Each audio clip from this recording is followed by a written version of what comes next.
الحمد لله نحمده ونستعينه ونستغفره ونؤمن به ونتوكل عليه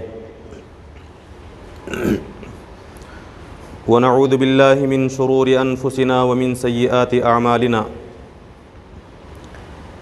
من يهده الله فلا مضل له ومن يضلله فلا هادي له ونشهد أن لا إله إلا الله وحده لا شريك له ونشهد أن سيدنا ومولانا محمدا عبده ورسوله الذي أرسل بالحق بشيرا ونذيرا وداعيا إلى الله بإذنه وسراجا منيرا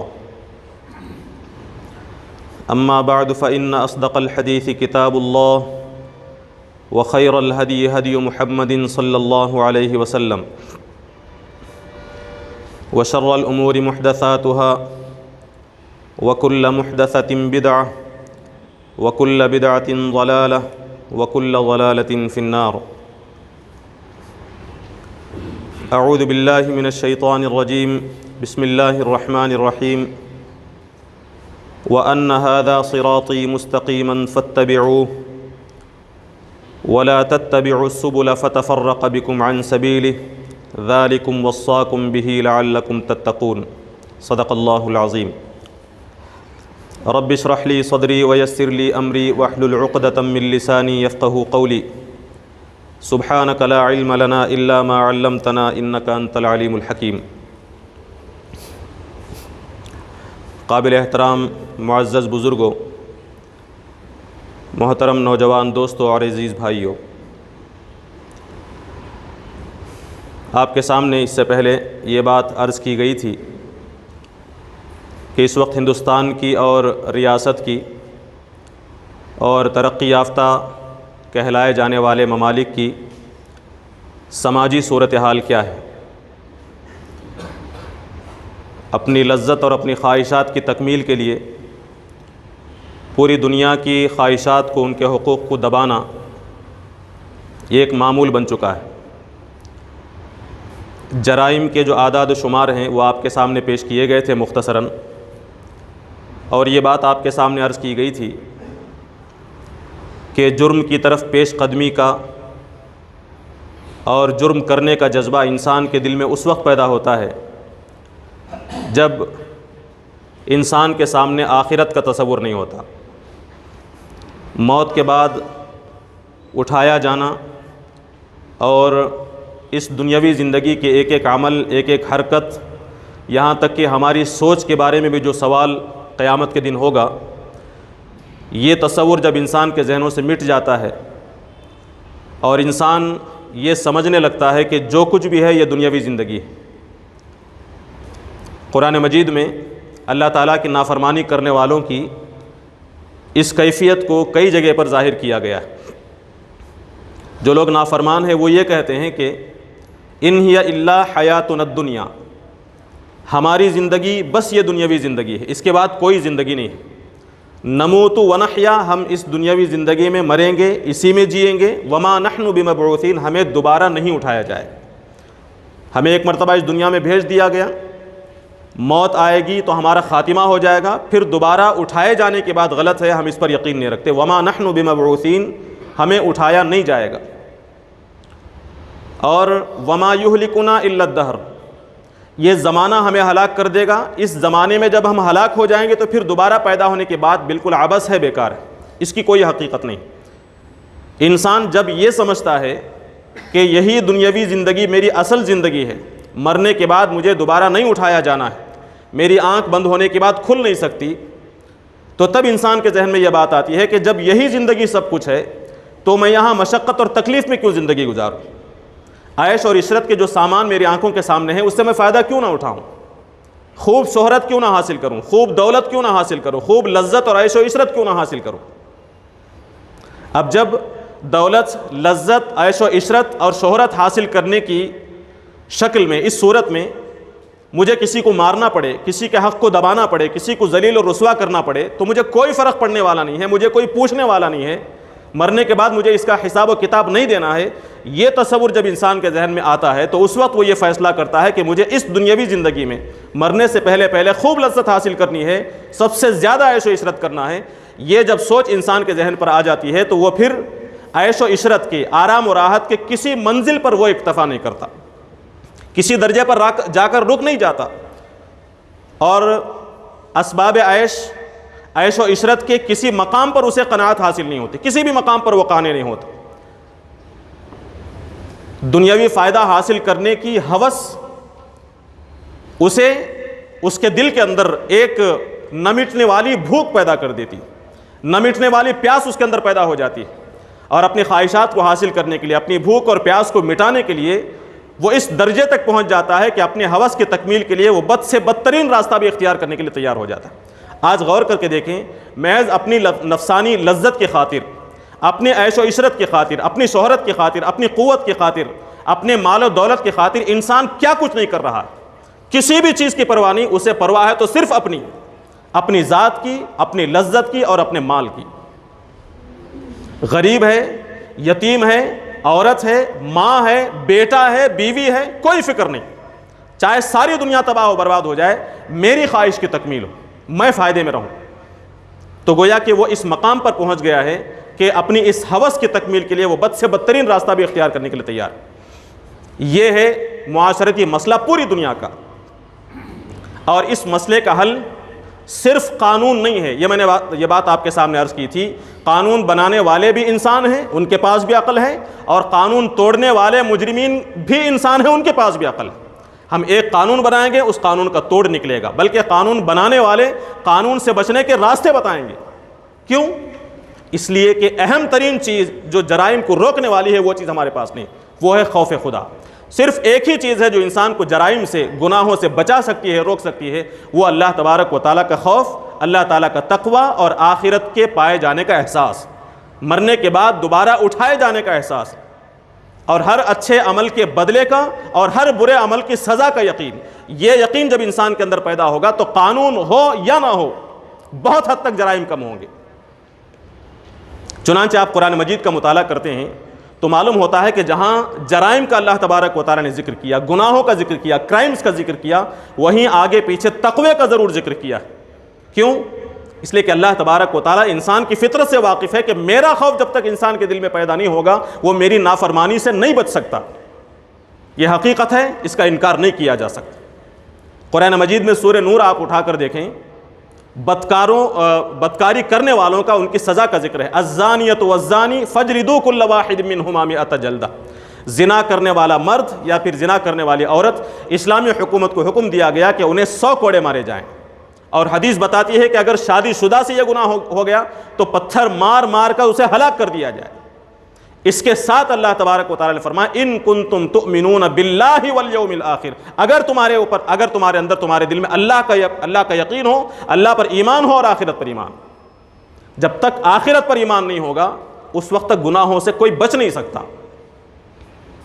اسی طرح جہاں چور کے ہاتھ کاٹنے کا ذکر ہے، اس سے پہلے اللہ تبارک و تعالیٰ نے، جہاں اللہ نے فرمایا السارق والسارقۃ فاقطعوا ایدیہما، چوری کرنے والا مرد، چوری کرنے والی عورت، ان کے ہاتھوں کو کاٹ دو، یہ جہاں اللہ تعالیٰ نے فرمایا، اس سے پہلے اللہ نے فرمایا یا ایھا الذین آمنوا اتقوا اللہ، اے ایمان والو اللہ کا تقوی اختیار کرو۔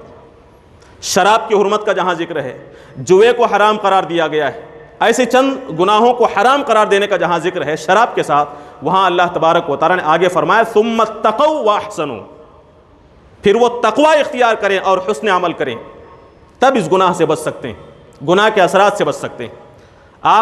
میں نے ابتدا میں ایک آیت آپ کے سامنے پیش کی، سورہ آل عمران کی آیت نمبر 151 سے 153 کا مطالعہ کریں۔ اللہ تبارک و تعالیٰ نے کئی گناہوں کا، کئی کرائمز کا ذکر کیا۔ اللہ تبارک و تعالیٰ فرماتا ہے کہ اے نبی صلی اللہ علیہ وسلم قل، آپ یہ فرما دیجئے، لوگوں سے کہہ دیجئے تعالوا اتل ما حرم ربکم علیکم، آؤ میں تمہیں بتاؤں کہ تمہارے رب نے تمہارے اوپر کیا چیزیں حرام کی، تمہارے لیے کیا چیزیں فرض قرار دی ہیں۔ اس کے بعد اللہ تبارک و تعالیٰ نے فرمایا اللہ تشرکوا بہ شیئا، سب سے بڑا کرائم یہ ہے کہ اللہ کے ساتھ شرک کیا جائے، اللہ کے ساتھ کسی اور معبود کو پکارا جائے، کسی اور کو شریک کیا جائے۔ اللہ تشرکوا بہ شیئا، گنتے جائیے کتنے کرائمز کا ذکر اللہ تعالیٰ نے کیا۔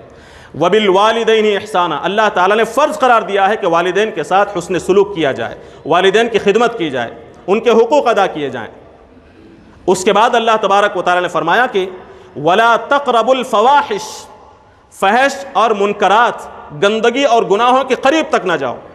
دیکھیے قرآن کا اسلوب ہے، اسلام کا اسلوب، گناہ نہ کرو کہنے سے زیادہ اسلام یہ کہتا ہے کہ گناہ کے قریب بھی نہ جاؤ۔ آدمی ظاہر سی بات ہے قریب جائے گا تب اس میں پڑے گا، جب اس سے دور دور رہے گا تو اس گناہ میں پڑنے کے امکانات کم ہیں۔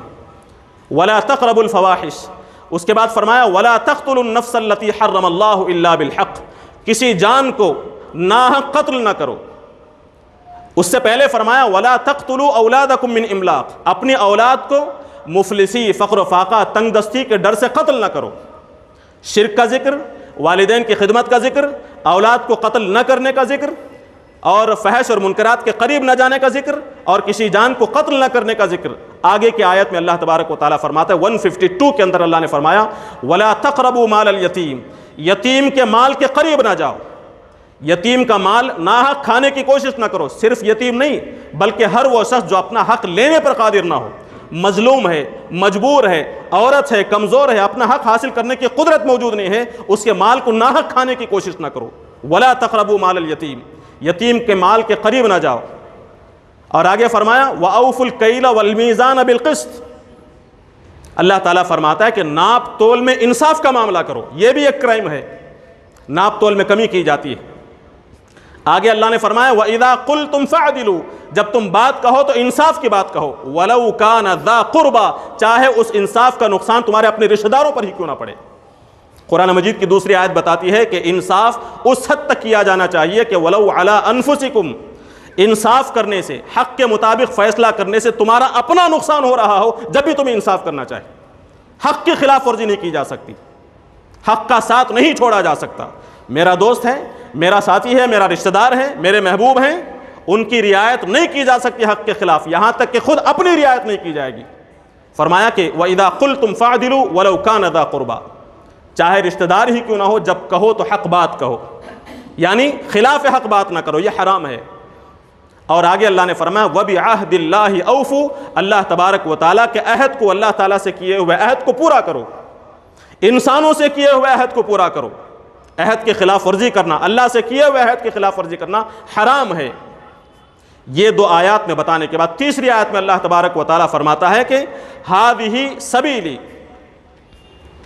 وَأَنَّ هَذَا صِرَاطِي مُسْتَقِيمًا، اللہ تعالیٰ فرماتا ہے کہ یہ ہے میرا راستہ، بالکل سیدھا راستہ۔ فَاتَّبِعُوهُ، اے ایمان والو اس سیدھے راستے کی اتباع کرو، پیروی کرو۔ وَلَا تَتَّبِعُوا السُّبُلَ فَتَفَرَّقَ بِكُمْ عَنْ سَبِيلِهِ، سیدھے راستے کو چھوڑ کر مختلف راستوں کی اتباع نہ کرنا، الگ الگ راستوں کے پیچھے نہ جانا جو میرا راستہ نہیں ہے۔ اگر تم دوسرے راستوں کی پیروی کرو گے فَتَفَرَّقَ بِكُمْ عَنْ سَبِيلِهِ، اللہ تعالیٰ کے راستے سے الگ ہو جاؤ گے، جدا ہو جاؤ گے۔ اس کے بعد آخر میں کتنے کرائمز کا اللہ تعالیٰ نے ذکر کیا؟ شرک کا ذکر کیا، والدین کے حقوق، اور اولاد کو قتل نہ کیا جائے، فحش اور منکرات کے قریب نہ جایا جائے، انسانوں کو قتل نہ کیا جائے، مال یتیم کے قریب نہ جایا جائے، عدل و انصاف کی بات کہی جائے، اللہ تعالیٰ سے کیے ہوئے عہد کو پورا کیا جائے، اللہ تعالیٰ کے راستے کی پیروی کی جائے، اور اللہ تعالیٰ کے علاوہ کسی اور راستے کی پیروی نہ کی جائے۔ یہ کہنے کے بعد اللہ تبارک و تعالیٰ نے فرمایا ذالکم وصاکم، یہ اللہ تعالیٰ کی وصیت ہے جو اس نے تمہیں کی۔ ذالکم وصاکم بھی، یہ اللہ تعالیٰ کی وصیت ہے جو وہ تمہیں کر رہا ہے، لعلکم تتقون، تاکہ تمہارے دلوں میں تقوی پیدا ہو، اللہ کا ڈر پیدا ہو، خوف خدا پیدا ہو۔ یہ کرائمز ہیں جو اللہ تعالیٰ نے یہاں پر ذکر کیے، یہ جرائم ہیں، یہ گناہ ہیں، اور ان گناہوں سے بچنے کے لیے اللہ نے فرمایا کہ تمہارے دل میں تقوی کا ہونا ضروری ہے۔ خوف خدا نہیں ہوگا تو آدمی نہ ماں کی قدر کرے گا، نہ بیوی کی قدر کرے گا، نہ رشتہ داروں کی قدر کرے گا، نہ چھوٹوں کی قدر کرے گا، نہ بڑے کی قدر کرے گا، نہ رسول کی نہ اللہ کی قدر کرے گا، کسی کی قدر نہیں کرے گا۔ اسی لیے فرمایا گیا کرائم سے بچنا چاہتے ہیں، کرائم سے بچانا چاہتے ہیں تو تقوی اپنے دل میں پیدا کیجئے اور تقوی کی فضا پیدا کرنے کی کوشش کیجئے۔ یہ بات اللہ تعالیٰ نے اللہ تبارک و تعالیٰ نے بیان فرمائی۔ اس پر عمل کرتے ہوئے اللہ کے نبی صلی اللہ علیہ وسلم نے ایک ایسے زمانے میں جہاں کرائم عام ہو چکا تھا، جرائم عام ہو چکے تھے، اللہ کے نبی صلی اللہ علیہ وسلم نے اس تعلیم پر اعتماد کر کے وہ بات کہی تھی اس دور میں کہ ایک وقت ایسا آئے گا کہ حیرہ سے لے کر مکہ تک ایک عورت تنہا سفر کرے گی اور اللہ کے سوا کسی کا خوف اسے نہیں ہوگا۔ کیوں کہا تھا اللہ کے نبی صلی اللہ علیہ وسلم نے؟ اس لیے کہ آپ جانتے تھے کہ جب میری امت کے اندر تقوی پیدا ہوگا تو عورت کی عزت اور عصمت خطرے میں نہیں رہے گی، انسانوں کا مال خطرے میں نہیں رہے گا۔ چنانچہ ہم دیکھتے ہیں کہ جو لوگ عورتوں کی عصمت کی دھجیاں اڑاتے تھے وہ عورتوں کی عزت کی حفاظت کرنے والے بن گئے، عورتوں کی حفاظت کرنے والے بن گئے، مالوں کو لوٹنے والے مالوں کی حفاظت کرنے والے بن گئے۔ یہ تقوی اللہ کے نبی صلی اللہ علیہ وسلم نے پیدا کیا۔ اس موقع پر آپ صلی اللہ علیہ وسلم نے پولیس کا محکمہ قائم نہیں کیا تھا، ڈپارٹمنٹس قائم نہیں کیے تھے۔ ہاں، اللہ کے نبی صلی اللہ علیہ وسلم نے پہرا بٹھایا تھا، لیکن دل پر، انسانوں کے دل پر اللہ کے نبی صلی اللہ علیہ وسلم نے پہرا بٹھایا، وہ خوف خدا کا پہرا تھا۔ اس کے نتیجے میں کرائمز کا جو ریٹ ہے وہ گھٹتے گھٹتے گھٹتے گھٹتے زیرو تک پہنچ گیا تھا۔ آپ کو معلوم ہونا چاہیے اللہ کے نبی صلی اللہ علیہ وسلم کے زمانے میں نبی کی اس تربیت کے نتیجے میں خوف خدا اور خوف آخرت، تصور آخرت کے نتیجے میں کیفیت یہ ہو گئی تھی کہ کسی کے قدم جرائم کی طرف، جرم کی طرف بڑھتے ہی نہیں تھے۔ اور کبھی ایسا ہوتا کسی موقع پر آدمی گناہ میں مبتلا ہو گیا، کرائمز میں مبتلا ہو گیا، تو خوف خدا کی کیفیت اسے اتنا بے چین کیے رکھتی کہ خود آپ صلی اللہ علیہ وسلم کی خدمت میں آتا اور آ کر یہ عرض کرتا کہ اللہ کے نبی صلی اللہ علیہ وسلم مجھ سے گناہ ہو گیا ہے، آخرت کی میں عذاب کو برداشت نہیں کر پاؤں گا، آپ مجھے سزا دیجیے اور مجھے پاک کر دیجیے۔ یہ کیا چیز تھی؟ یہ خوف خدا تھا۔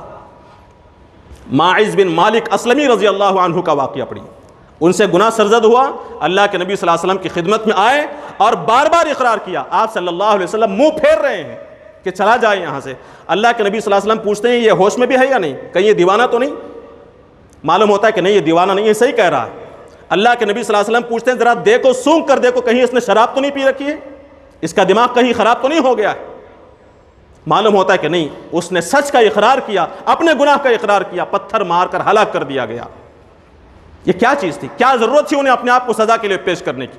سب سے بڑا عبرت آموز واقعہ یہ تو مرد کا واقعہ تھا نا، ایک خاتون کا واقعہ ہے جسے ہم کمزور سمجھتے ہیں، جسے ضعیف سمجھتے ہیں۔ غامدیہ رضی اللہ عنہا، ایک خاتون سے گناہ سرزد ہوتا ہے، فعل زنا کا صدور ہوتا ہے، اللہ کے نبی صلی اللہ علیہ وسلم کے پاس آتی ہیں اور اپنے گناہ کا اقرار کرتی ہیں۔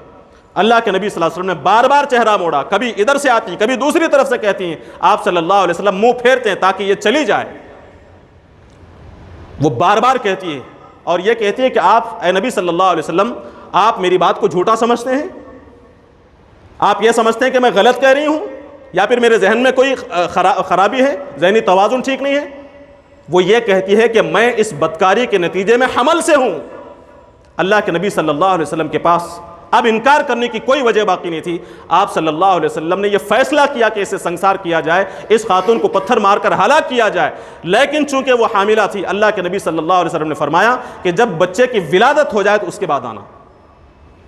وہ عورت چلی جاتی ہے، وضع حمل کے بعد جب بچے کی ولادت ہو جاتی ہے تو بچے کو گود میں لے کر اللہ کے نبی صلی اللہ علیہ وسلم کے پاس آتی ہے اور پھر یہ عرض کرتی ہے، قریب ایک سال، تقریباً ایک سال، اللہ کے نبی صلی اللہ علیہ وسلم سے عرض کرتی ہے کہ اے اللہ کے رسول صلی اللہ علیہ وسلم، اب مجھے سزا دیجئے، مجھ سے گناہ ہوا ہے، میں آخرت کے عذاب سے بچنا چاہتی ہوں۔ اللہ کے نبی صلی اللہ علیہ وسلم نے فرمایا کہ یہ بچہ ابھی دودھ پی رہا ہے، اس بچے کو ماں کے دودھ کی ضرورت ہے، لہٰذا جب یہ بچہ کھانے پینے کے قابل ہو جائے، اس بچے کو جب دودھ کی حاجت نہ رہے تب آنا۔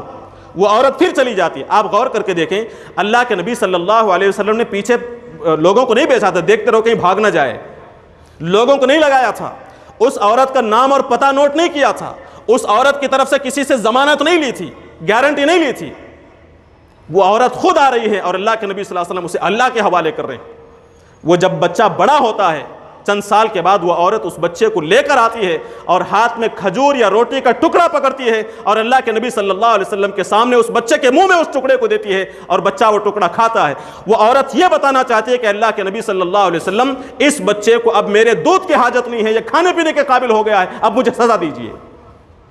تھوڑی دیر کے لیے آپ غور کیجئے، کم سے کم 3-4 سال ہوئے ہوں گے، 3 سال تو ہوئے ہوں گے، گناہ ہو کر 3 سال ہو چکے ہیں۔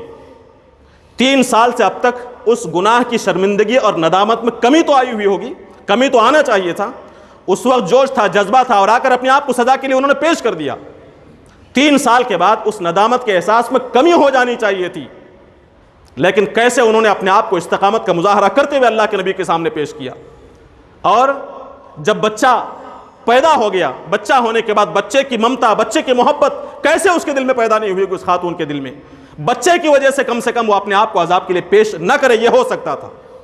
لیکن اس کے باوجود بھی وہ خاتون استقامت کا پہاڑ بن کر، مضبوطی کا پہاڑ بن کر اللہ کے نبی صلی اللہ علیہ وسلم کے پاس آتی ہے اور اپنے آپ کو ایسی عبرتناک سزا کے لیے، پتھروں کی بارش کی سزا کے لیے اپنے آپ کو پیش کرتی ہے، اور اس مقام پر پہنچتی ہے اس سزا کو پانے کے بعد کہ جس مقام پر حضرت عمر رضی اللہ عنہ رش کرتے ہیں۔ اللہ کے نبی صلی اللہ علیہ وسلم نے فرمایا، اے عمر، اس عورت نے اتنی توبہ کی ہے، اتنی توبہ کی ہے کہ اس کی توبہ کو اگر اس کا 10واں حصہ بھی پورے مدینے میں تقسیم کر دیا جائے تو سب کی مغفرت ہو جائے۔ یہ کیا چیز تھی؟ کیا پولیس تھی پیچھے؟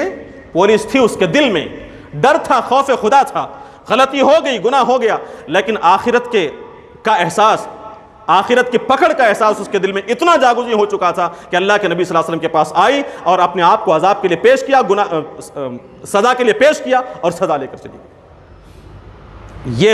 یہ چیز، یہ تو کچھ مثالیں ہیں جس میں بڑے بڑے گناہ ہوئے، ورنہ آپ دیکھیں گے چھوٹی چھوٹی غلطیاں، اللہ کی نافرمانی جب صحابہ سے ہوتی تھی اور لوگ صحابہ تڑپ اٹھتے تھے اور اللہ کے نبی صلی اللہ علیہ وسلم کے پاس آ کر اس کی معافی کا، اس کی تلافی کا راستہ معلوم کرتے تھے۔ آپ نے سنا ہوگا کہ حنظلہ رضی اللہ عنہ ایک مرتبہ گھر سے دوڑتے ہوئے آتے ہیں اور یہ پکارتے ہوئے آتے ہیں، نافق حنظلہ، نافق حنظلہ، حنظلہ منافق ہو گیا، اپنے بارے میں کہتے ہیں حنظلہ منافق ہو گیا۔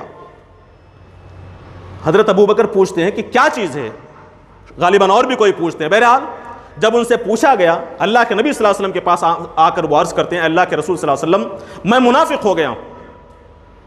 اللہ کے نبی صلی اللہ علیہ وسلم نے پوچھا کہ کیا بات ہے، ذرا بتاؤ تو صحیح۔ انہوں نے کہا کہ جب میں آپ کی محفل میں ہوتا ہوں میرا ایمان بہت اونچا ہوتا ہے، میرا ایمان کا جو لیول ہے وہ بہت اونچا ہوتا ہے، لیکن جب میں اپنے بیوی بچوں کے پاس جاتا ہوں تو ایمان کے اس درجے پر قائم نہیں ہوتا، میرا ایمان نیچے ہو جاتا ہے، مجھے لگتا ہے کہ میں منافق ہو گیا ہوں۔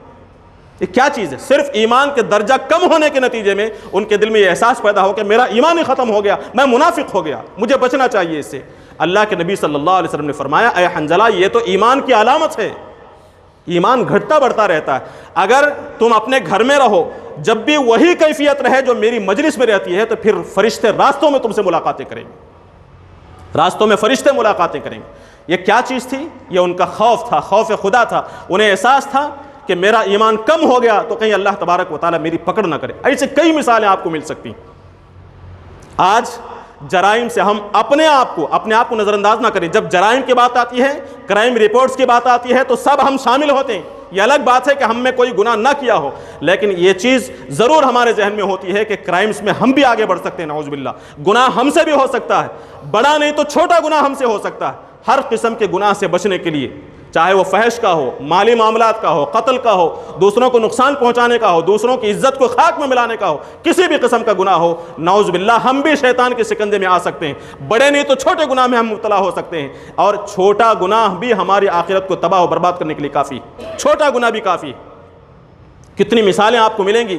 صحابہ کہتے ہیں کہ وہ خوش نصیب ہے، جنتی ہے۔ اللہ کے نبی صلی اللہ علیہ وسلم فرماتے ہیں کہ ایک رسی کو، مال غنیمت میں سے ایک رسی اس نے بغیر بتائے اٹھا لی تھی، اس کی وجہ سے اسے جہنم میں سزا مل رہی ہے۔ معمولی رسی کا نکال دینا، تو گناہ کوئی چھوٹا بڑا نہیں ہوتا۔ گناہ چھوٹا ہو تب بھی اللہ کی نافرمانی ہے، احکم الحاکمین کی نافرمانی ہے، گناہ بڑا ہو تب بھی احکم الحاکمین کی نافرمانی ہے۔ اللہ تبارک و تعالیٰ پکڑنے پر آئے، گناہ کی معمولی سزا دینے پر آئے، تب بھی آگ کے جوتے پہنائے جائیں گے جس سے بھیجا کھولنے لگے گا۔ ہم تیار ہیں؟ اس لیے ہر قسم کے گناہ سے بچنے کے لیے سب سے اہم اور ضروری ہے کہ ہم اپنے دل میں خوف خدا پیدا کریں، اللہ تعالیٰ کا تقوی پیدا کریں۔ اب یہ کیسے، اس کرائمز کو، ان جرائم کا خاتمہ کیسے ہو سکتا ہے؟ یہ کوئی ایک دو جملوں میں اس کا جواب نہیں دیا جا سکتا۔ اگر سمجھدار احباب، سوچنے سمجھنے والے افراد، ہم میں سے جو شخص جتنی بھی عقل رکھتا ہے، غور و فکر کرے، بیٹھے، اس کا حل یقیناً نکل سکتا ہے۔ برائیوں کو پھیلانے کے جتنے بھی ذرائع ہیں، خرابیوں کو پھیلانے کے جتنے بھی ذرائع ہیں، جیسا کہ میں نے کہا، خرابیوں کو ختم کرنے کا ایک ذریعہ خوف خدا ہے۔ یہ اس خوف خدا کی جہاں تک بات آتی ہے، جو آج کل کے دانشور حضرات ہیں، وہ سب سے پہلے اللہ تبارک و تعالیٰ کا خوف انسانوں کے دلوں سے نکالنے اور کھرچ کر نکال کر پھینکنے پر تلے ہوئے۔ تعلیمی نظام اور اچھائیوں کو پھیلانے کا جو نظام ہے، جو سسٹم ہے، میڈیا ہے، سوشل میڈیا ہے، نشر و اشاعت کے جتنے ذرائع ہیں، ان تمام ذرائع کو آج دنیا کے اندر فحاشی اور عریانیت کو پھیلانے کے اندر استعمال کیا گیا، دنیا پرستی کے لیے استعمال کیا جا رہا ہے۔ دنیا کے ہوس کوٹ کوٹ کر انسان کے دل کے اندر بھری جا رہی ہے، اور ہر طرح سے غلط راستوں پر انسان کو لے جانے کی کوشش کی جا رہی ہے۔ اللہ کا خوف دل سے نکال دیا گیا، دنیا کو دنیاوی مفاد کے لیے استعمال کیا جانے لگا، تعلیمی نظام کو، اس کے نشر و اشاعت کے ذرائع کو صرف دنیا پرستی کے لیے، دنیا حاصل کرنے کے لیے استعمال کیا جانے لگا۔ جب ان تمام اقدامات کے نتیجے میں کوئی کرائم ہوتا ہے، کوئی جرم ہوتا ہے، تو آج یہی دانشمند پکارتے ہیں کہ آج ہم گڑھے کے کنارے کیوں پہنچ گئے؟ چلا چلا کر ہم پوچھتے ہیں کہ عورت کی عزت کیوں نہیں کی جا رہی ہے، انسانی جان کی قدر کیوں نہیں ہے؟ اس لیے نہیں ہے کہ آپ نے وہی راستے بتائے ہیں، عورت کی عزت کے راستے نہیں بتائے ہیں، عزت سے کھلواڑ کے راستے بتائے گئے۔ چنانچہ اللہ کے نبی صلی اللہ علیہ وسلم نے یہی چیز پیدا کی، آپ صلی اللہ علیہ وسلم نے وہ ماحول بنایا۔ تو ہمیں سب سے پہلے انفرادی طور پر بھی اور اجتماعی طور پر بھی ہم میں سے ہر فرد کو اپنے عقل اور اپنے دماغ کو استعمال کرتے ہوئے جتنی قوت ہے، جتنی صلاحیت ہے، دیکھیے یہ نہ سوچیں کہ اتنا کرائم بڑھ چکا ہے ہم کچھ نہیں کر سکتے، نہیں، قطرہ قطرہ مل کر ہی دریا بنتا ہے، قطرہ قطرہ مل کر ہی دریا بنتا ہے۔ ہم میں سے ہر شخص اپنی صلاحیت کو استعمال کرے گا، تھوڑی سی محنت اور جد و جہد کرے گا، تو یہ صرف میری جد و جہد نہیں بلکہ ہم 100 200 300 400 افراد کی محنت ہے۔ ہم تمام امت مسلمہ کریں گے تو ایک نہیں بلکہ کروڑوں کی محنت ہوگی، اور اس محنت کے ساتھ، ہمارے جذبے کے ساتھ، جب اللہ تبارک و تعالی ہمارا جذبہ دیکھے گا تو اللہ تعالیٰ کی مدد ہمارے ساتھ ہوگی۔ والذین جاہدوا فینا لنہدینہم سبلنا، اللہ نے فرمایا میرے راستے میں جو لوگ کوشش کریں گے میں ان کو راستے بتاؤں گا، میں ان کی مدد کروں گا۔ لہٰذا یہ نہ سمجھیں کہ ہم کچھ نہیں کر سکتے، نہیں، ہم میں سے ہر فرد انفرادی طور سے بھی اور اجتماعی طور سے بھی اس برائی کی سنگینی کو محسوس کرے اور خرابی کی جڑ کو تلاش کر کے اسے جڑ سے نکالنے کی کوشش کرے۔ نشر و اشاعت کے جتنے ذرائع ہیں، جتنے میگزینز ہیں، میڈیا ہے، ان کے ذمہ داروں سے ملاقات کی جائے، آپس میں گفتگو کی جائے، لوگوں سے، عام لوگوں سے گفتگو کی جائے اور جرائم کو ختم کرنے کے اسباب اور راستے بتائے جائیں۔ میں کہنا نہیں چاہ رہا تھا، میں بتانا ضروری سمجھتا ہوں، اب مجھے احساس ہو رہا ہے کہ بابا رام دیو جانتے ہیں آپ، اس نے ایک پروگرام میں یہ بات کہی تھی، اس سے جب پوچھا گیا تھا کہ کرائمز کیسے بڑھ رہے ہیں، کرائمز کا خاتمہ کیسے ہو، تو اس نے یہ دونوں باتیں بتائی تھی۔ ایک تو یہ کہ لوگوں کے دلوں میں اس برائی، جرم اور گناہ کی نفرت پیدا کی جائے، گناہ سے بچنے کی تلقین کی جائے، ان کے دل میں ڈر پیدا کیا جائے اور ساتھ ہی ساتھ سزائیں مقرر کی جائیں۔ صرف ڈر پیدا کیا جائے گا تو کافی نہیں ہے، سزا بھی ضروری ہے، ڈر بھی ضروری ہے۔ یہ جو دو باتیں اس نے کہی ہیں یہ اسلامی تعلیمات ہیں، جو اسلامی تعلیم ہے جو اس کی زبان سے نکلی۔ اسلام یہ تعلیم بھی پیش کرتا ہے، خوف خدا پیش کرنے کے ساتھ ساتھ وہیں سزاؤں کو بھی نافذ کرتا ہے۔ اللہ کے نبی صلی اللہ علیہ وسلم کے زمانے میں جب اسلام عملاً نافذ تھا، وہاں سب سے اہم ترین چیز اللہ کے نبی صلی اللہ علیہ وسلم نے جو کی وہ یہ تھی کہ آپ صلی اللہ علیہ وسلم کے زمانے میں، دور میں، ماں کی گود وہ بچے کا سب سے پہلا مرکز، سب سے پہلا تربیتی مرکز اور سب سے پہلا مدرسہ تھا۔ ماں کی گود ہی کے اندر بچے کی تربیت ایسی ہوتی تھی کہ اس بچے کے دل و دماغ میں اللہ اور اس کے رسول صلی اللہ علیہ وسلم کی عظمت، اللہ تعالیٰ کے احکامات پر عمل کرنے کی حقیقت، اللہ تعالیٰ کی نافرمانی سے بچنے کی کیفیت، ثواب اور عذاب، نیکی اور گناہ، دنیا اور آخرت، ان تمام کے تصورات کو گھٹی میں پلا دیا جاتا تھا۔ نیکیوں سے محبت پیدا کی جاتی تھی، گناہوں سے نفرت پیدا کر دی جاتی تھی۔ ایک تو یہ، اور دوسری چیز ایجوکیشن سسٹم، نظام تعلیم ایسا بنایا گیا تھا کہ اس نظام تعلیم کے اندر خود بخود خوف خدا انسان کے دل میں پروان چڑھے، خوف آخرت پروان چڑھے۔ آج اگر نظام تعلیم کے اندر یہ چیز پیدا نہیں ہوگی تو محض تعلیم سے، محض تلقین سے، محض واعظ و نصیحت سے خوف خدا پیدا نہیں ہو سکتا۔ نظام تعلیم خاص طور سے مسلم اداروں کے پاس، مسلم مینجمنٹ جن کے پاس ہے، ان کی ذمہ داری یہ ہے کہ اپنی نظام تعلیم کے اندر ایسی تبدیلی لائیں کہ اس نظام تعلیم ہی کے ذریعے سے بچوں کے دلوں میں خوف خدا پیدا ہو۔ خوف خدا صرف تعلیم سے نہیں، تعلیم سے بھی اور تعلیم دینے والوں کے اخلاق اور کیریکٹر سے ملے گا۔ تعلیم دینے والے دینداروں، ان کے دلوں میں خوف خدا ہو۔ تو نظام تعلیم اللہ کے نبی صلی اللہ علیہ وسلم نے ایسا بنایا تھا کہ خود خوف خدا ان کے دلوں میں پروان چڑھے۔ مدرسوں سے لے کر بازاروں تک، دفتروں سے لے کر تفریح گاہوں تک ایسا ماحول پیدا کر دیا گیا تھا کہ وہاں گناہ کی طرف قدم نہیں بڑھتے تھے، بلکہ نیکیوں کے پھلنے پھولنے کے امکانات تھے اور گناہوں کے پھلنے کے امکانات کم تھے۔ ایسا سسٹم بنایا جائے، یہ ناممکن نہیں ہے۔ ہماری کوشش اور اللہ تبارک و تعالیٰ کی مدد سے یقیناً ممکن ہے۔ کوشش تو ہم کر کے دیکھیں، جب کوشش کے نتیجے میں برائی پھیل سکتی ہے تو کوشش کے نتیجے میں بھلائی کیوں نہیں پھیل سکتی؟ برائی کا خاتمہ کیوں نہیں ہو سکتا؟ ہماری کوششیں کم ہوئی ہیں، ہم نے روشنی پھیلانا چھوڑ دیا ہے، اس لیے اندھیرا پھیلتا چلا جا رہا ہے۔ اندھیرے کو دور کرنے کے لیے جگنوں کی روشنی بھی کافی ہے۔ یہ الگ بات ہے کہ اس کے حد تک جتنی طاقت ہے اتنی روشنی پھیلے گی، لیکن ہزاروں جگنی جمع ہو جائیں تو سورج کی روشنی پیدا ہو سکتی ہے۔ ہماری کوششیں ہوں۔ تو تعلیمی نظام کے اندر تبدیلی لائی جائے، تعلیمی نظام کے ذریعے سے، خاص کر مسلم اداروں کے، مسلم مینجمنٹ کے جو ادارے ہیں ان کے اندر ایسا سسٹم بنایا جائے کہ بچوں کے اندر خوف خدا پیدا ہو، تصور آخرت پیدا ہو، دین پر چلنے کا جذبہ پیدا ہو۔ ایسا سسٹم اللہ کے نبی صلی اللہ علیہ وسلم نے بنایا، ماحول ایسا بنایا۔ اس کے ساتھ ساتھ خدا نخواستہ اس بہترین سسٹم کے باوجود، ماں کی گود کی تربیت کے باوجود، نظام تعلیم کے باوجود، ماحول کے باوجود بھی اگر کسی کے دل کے اندر، کسی کے مزاج ہی میں جرم ہے، اس کا ضمیر مردہ ہو چکا ہو، پھر بھی وہ جرم سے اور گناہ سے محبت کرتا ہو، کرائم سے محبت کرتا ہو، تو ایسے لوگوں کے لیے اسلامی قانون میں قانون ایسا سخت تھا، ایسا مستحکم تھا کہ اس قانون کے نتیجے میں، اس سزا کے نتیجے میں برسہ برس تک پوری انسانیت اس بات کے تصور سے لرزنے لگتی کہ میں کوئی گناہ کروں، گناہ کے تصور سے خوف آ جاتا تھا۔ آج کے جتنے نام نہاد ہیں، دانشوران ہیں، وہ اسلام کی سزاؤں کو، چوری کے نتیجے میں ہاتھ کاٹنے کی سزا ہے، زنا کے نتیجے میں کوڑوں کی یا پھر سنساری کی سزا ہے، ان سزاؤں کو وحشیانہ قرار دیتے ہیں۔ کون لوگ؟ وہ لوگ، وہ دانشوران جنہوں نے ہیروشیما ناگاساکی کے ذریعے سے انسانی نسلوں کو تباہ و برباد کر دیا۔ یہ کہا جاتا ہے، حقیقت آپ جانتے ہیں کہ ہیروشیما ناگاساکی کے نتیجے میں، اس حملے کے نتیجے میں، اس کے بعد کئی نسلوں تک اولاد اپاہج پیدا ہوئی ہے۔ ایسا ظلم کرنے والے، ایسا جرم کرنے والے، ایسے رحم دلوں کے نزدیک یہ چور کی سزا میں ہاتھ کاٹنا یہ ظالمانہ سزا نظر آتی، زانی کو قتل کر دینا یہ ظالمانہ سزا نظر آتی۔ اور ایسے لوگ بھی اسلامی سزاؤں کو ظالمانہ سزا قرار دیتے ہیں، وحشیانہ سزا قرار دیتے ہیں، جن کی جیلیں قیدیوں کی پرورش گاہ بن چکی ہیں۔ سزا نہیں دے رہے ہیں، قیدیوں کو پالتے چلے جا رہے ہیں، ان کے جرم میں اضافہ ہوتا چلا جا رہا ہے۔ اس کی مثال بالکل ایسی ہے جیسے انسانی جسم کے ایک سڑے ہوئے عضو کو کاٹنے پر رحم کیا جائے۔ انگلی سڑ گئی ہے، کاٹنے پر جائیں تو آپ رحم کریں، کیوں انگلی کاٹی جا رہی ہے؟ اور پورے جسم کو، اس سڑے ہوئے عضو کے نتیجے میں پورے جسم کو ظلم کا شکار کر دیا جائے۔ گویا کہ ان لوگوں کو انسانیت جو جرائم کی بھٹی میں سسک رہی ہے، جرائم کے الاؤ میں تپ رہی ہے، آگ میں جھلس رہی ہے، ایسے لوگوں پر رحم نہیں ہے، ان کے ساتھ رحم دلی نہیں ہے، لیکن ان مجرموں کے ساتھ رحم دلی ہے جو بدکاری کرتے ہیں، ڈاکہ ڈالتے ہیں، قتل کرتے ہیں۔ ان کے ساتھ نہ صرف ہمدردی ہے بلکہ ان کی حمایت کی جاتی ہے، انہیں اعزاز دیا جاتا ہے، ان کے جلوس نکالے جاتے ہیں۔ پھر ہم یہ کہتے ہیں کہ جرائم ختم نہیں ہو رہے۔ اسلامی سزا، اپنی گفتگو کو ختم کرتے ہوئے میں ایک بات عرض کروں، اسلام میں جہاں چور کے ہاتھ کاٹنے کی سزا ہے، بدکاروں کو ان کی زناکاری کے نتیجے میں کوڑوں کی سزا ہے، اور شادی شدہ اگر گناہ کرتا ہے، زنا کرتا ہے تو اسے سنسار کی سزا ہے۔ یہ جو سزائیں ہیں یہ ہر زانی کو نہیں ملتی، بلکہ صرف اس زانی کے لیے ہے جس کے زنا کا ثبوت موجود ہو۔ صرف زنا کی میں مثال دوں، ایک شخص اگر اسلامی عدالت میں آ کر یہ کہتا ہے کہ میں نے فلاں شخص کو بدکاری کرتے ہوئے دیکھا ہے، تو سب سے پہلے اس سے پوچھا جائے گا کہ تیرے پاس گواہ کہاں ہے؟ وہ کہتا ہے کہ نہیں، میں نے اپنی آنکھوں سے دیکھا، میں سچ بول رہا ہوں، اس کا اعتبار نہیں ہوگا اگرچہ اس نے دیکھا ہوگا۔ اس سے گواہ طلب کیے جائیں گے، اور زنا کے عمل کے صدور کے لیے 2 نہیں بلکہ 4 گواہوں کی ضرورت ہے۔ اگر ان میں یہ شخص 4 میں سے 3 گواہ بھی اگر پیش کرتا ہے تو اس کی بات کا اعتبار نہیں کیا جائے گا، اس کی بات کو رد کر دیا جائے گا۔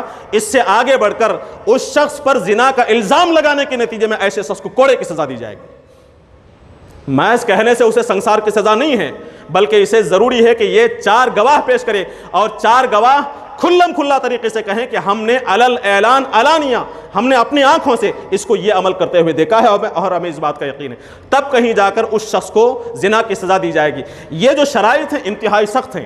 اس سخت شرائط کے ساتھ خال ہی کسی مجرم کو، کسی زانی کو سزا ملے گی اسلامی حکومت میں، لیکن جب کبھی سزا ملے گی تو برسہ برس تک، ایک لمبے عرصے تک تمام انسانوں کے لیے ان کے دلوں میں ایک طرح کا خوف طاری ہوگا۔ اس کے بعد بدکاری کرتے ہوئے، گناہ کرتے ہوئے 1000 دفعہ سوچے گا۔ ایسی صورت میں پتہ نہیں لوگوں کو ان سزاؤں کو وحشیانہ قرار دیتے ہوئے لوگوں کو صرف جیل میں ٹھوسنے کی فکر کیوں ہے؟ چند لوگوں کو، چند مجرموں کو، چند ظالموں کو سزا دے کر، چند چوروں کے ہاتھ کاٹ کر، چند زانیوں کو سنسار کر کے اگر پوری انسانیت کو امن و سکون دیا جا سکتا ہے تو پتہ نہیں کیوں ان لوگوں پر، ان مجرموں پر رحم کر کے جیلوں میں ٹھوستے چلے جا رہے ہیں۔ بہرحال اس تصور کو لوگوں کے سامنے عام کرنے کی ضرورت ہے کہ اللہ تبارک و تعالیٰ کا خوف یہ واحد چیز ہے، اس کے ساتھ ساتھ معاون ہوگی اسلامی قانون کے اندر، کسی بھی قانون میں سزائیں دینا، یہ دونوں مل کر جرائم کا خاتمہ ہو سکتا ہے، اور ساتھ ہی ساتھ نظام تعلیم اور ہمارا کیریکٹر ہمارا عمل اور ان کی تربیت اور ماحول، یہ ساری چیزیں مل کر ایک شخص کے دل میں خوف خدا پیدا ہو سکتی ہیں۔ ماحول صحیح نہ کیا جائے، ماحول میں خرابی پیدا کی جائے، ہر میگزین میں، ہر میسیج کے ذریعے سے، ہر ایڈورٹائزمنٹ کے ذریعے سے عورتوں کو ننگا کر کے دکھایا جائے، فحش اور عریانیت کو عام کر کے دکھانے کی کوشش کی جائے، پھر یہ تمنا کی جائے کہ ہمارا ملک پاکیزہ ہو اور کرائم سے خالی ہو، اس تمنا سے جرائم ختم نہیں ہو سکتے۔ جرائم کے خاتمے کے لیے واحد شکل یہ ہے کہ اللہ تبارک و تعالیٰ کا خوف پیدا کیا جائے۔ میری اور آپ کی ذمہ داری یہ ہے کہ ہم خود اپنے آپ کو اللہ کی نافرمانی سے بچانے کے لیے اپنے دل میں اللہ تعالیٰ کا تقوی پیدا کریں، اس بات کا ڈر رہے کہ پلک جھپکنے کے برابر ہماری موت آ سکتی ہے، اور یہ ہو سکتا ہے کہ ہمیں دوبارہ توبہ کی توفیق نہ ہو اور اپنے گناہوں کی معافی مانگنے کی توفیق نہ ہو۔ ہم اڑے رہیں یہ سوچ کر کہ میری صحت بہت اچھی ہے، میں جوان ہوں، میں اور جی سکتا ہوں۔ نہیں، نوجوان صحت مند کیسے جا رہے ہماری نگاہوں کے سامنے ہے، لہٰذا موت کبھی بھی کسی کی بھی آ سکتی ہے۔ اسی وقت اپنے دل میں میں اور آپ توبہ کریں اور اللہ تبارک و تعالیٰ کی طرف رجوع کریں، اور اس بات کا عزم کریں کہ ہم اللہ تعالیٰ کو زندگی کے آخری سانس تک اللہ تعالیٰ کو حاضر اور ناظر جانتے ہوئے اس کے خوف سے، اس کے ڈر سے، اللہ تعالیٰ کی نافرمانی سے ہم بچیں گے۔ مزید ہماری ذمہ داری یہ ہے کہ اس چیز کو، اس فکر کو دنیا بھر کے انسانوں تک عام کریں۔ اس کے لیے جتنے بھی ذرائع ہمارے پاس ہیں، ہم بات کر سکتے ہوں بات کریں، سوشل میڈیا کا استعمال کر سکتے ہو استعمال کریں، ملاقات کر سکتے ہو تو ملاقات کریں، جتنی صلاحیت ہے، جت حد تک ہم ریچ ہو سکتے ہیں، جہاں تک پہنچ سکتے ہیں اس دائرے تک پہنچیں اور ان کے اندر خوف خدا پیدا کرنے کی کوشش کریں، اور برائیوں کو پھیلانے والے ان تمام اسباب اور ذرائع کو بھلائیوں کو پھیلانے کے لیے استعمال کرنے کی طرف تلقین دیں، ان سے گفتگو کریں۔ ہماری کوششوں میں یقیناً برکت ہوگی، اللہ تبارک و تعالیٰ مدد کرے گا اور ہماری تمنا پوری ہوگی، ہمارے بہنوں کی، ہمارے ماؤں کی اور تمام انسانوں کے ماؤں بہنوں کی اور لوگوں کی عزت، جان اور مال محفوظ رہیں گے۔ اللہ تعالیٰ سے دعا ہے کہ اللہ تبارک و تعالیٰ ان باتوں کو سمجھنے کی ہمیں توفیق نصیب فرمائے، اپنا خوف ہمارے دلوں میں اللہ تبارک و تعالیٰ پیدا فرمائے، اللہ تعالیٰ کا تقوی پیدا فرمائے، موت سے پہلے اللہ تعالیٰ موت کی تیاری کی توفیق دے اور آخرت کا احساس ہمارے دلوں میں جاگزی فرمائے، اور اس تعلیم کو، اس پیغام کو پورے بندگان خدا تک اپنی استطاعت کے بقدر پہنچانے کے اللہ تبارک و تعالیٰ توفیق نصیب فرمائے۔ ربنا آتنا فی الدنیا حسنۃ وفی الآخرۃ حسنۃ وقنا عذاب النار۔ بارک اللہ لنا ولکم فی القرآن العظیم ونفعنا وإیاکم بالآیات والذکر الحکیم، انہ تعالی جواد کریم ملک بر الرؤوف الرحیم۔